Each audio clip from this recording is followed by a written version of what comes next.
The Yotaphone is more than just a device with an unusual feature.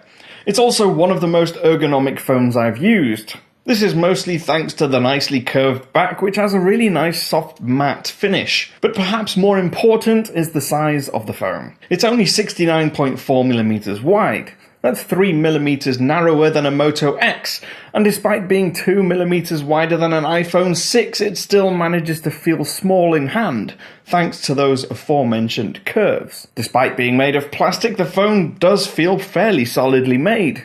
That's not to say it feels like a premium handset. It doesn't. But I really like its understated finish and lack of lavish extravagances.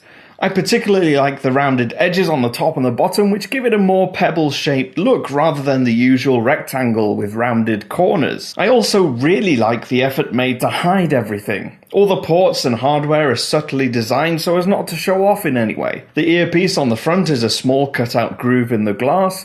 The camera and LED on the back are just two basic circles. The grey plastic frame is barely interrupted by the headset jack, micro USB or power or volume button, which incidentally doubles as the SIM tray. If there's one weakness, it's a pet peeve of mine. Poor buttons. I like to feel a solid click, a well-made switch when I'm pressing a button. The Yotaphone doesn't have that. There's so little travel and so little tactile feedback that I sometimes had to press the power and volume buttons twice, just to be sure that it registered. With most phones, there's only one display to consider. With the Yotaphone 2, there are two. The main display is a 5-inch Full HD AMOLED panel which really pops and is surprisingly good. It might not be the brightest display on the market, but I love the way the content seems to float on the surface. Colours are vivid, and although the overall tone is a little warm, the whites don't change colour depending on viewing angle. This makes browsing the web as pleasing an experience as watching a movie or gaming. As for the secondary display, that's a different story altogether. For reading ebooks, there can surely be no better experience than an e-paper display. Although the 4.7-inch panel is plenty big enough, at 235 ppi it's not the sharpest screen around, and the refresh rate is so slow that it's not the best for any apps or content that's animated. It can also be a challenge to know if your gesture has been recognized by the touch sensors since feedback isn't immediate, but the screen can be super useful. The Yotaphone lets you customize what appears on your secondary screen. That can be widgets for displaying weather, calendar or a clock, or you can have shortcuts to your favorite contacts or apps that you can activate without using the main display, conserving battery juice. If you want to, you can use 16 shades of grey to show off a grayscale wallpaper, but the best thing about it is that if the content isn't changing or moving, it doesn't use any power at all.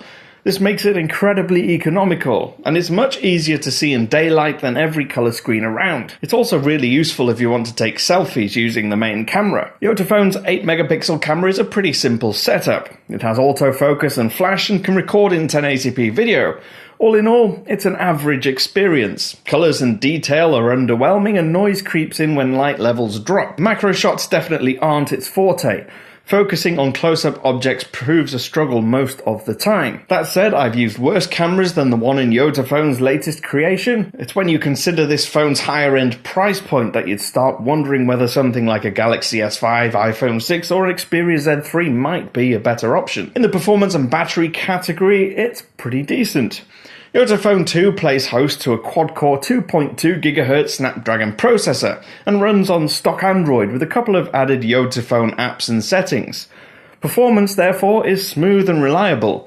Switching between apps is easy and fast, loading games is as easy as it would be on most modern flagships. Although it handles most tasks with ease, nothing about the performance really wowed me. Not once did I sit back impressed at its speed. It won't let you down, but it won't excite you either, at least not until we start talking battery life. Thanks to some built-in battery saving options and the ability to just use the low-energy e-paper display on the back, if you want to, you can get days out of a single charge. Perhaps even up to a week if you use the e-paper display exclusively. Use it like a regular smartphone, however, and you'll get about the same use as most other smartphones. 2,500 mAh battery should get you through a day on a full charge, but even if it doesn't, you can fall back on the quick charge technology to give your phone a boost during the day. As an overall package, excluding the secondary screen, the Yotaphone 2 is a good smartphone. In fact, I'd have no issues using it as my daily driver. But if you're an avid ebook reader and you don't want want to have to carry your Kindle with you everywhere, then the e-paper display on the Yotaphone 2 could be the best thing that ever happened to a smartphone. With a retail cost of £555 UK or around $850, it's at the high end of the market, and I find it hard to recommend over some similarly priced or even lower priced smartphones,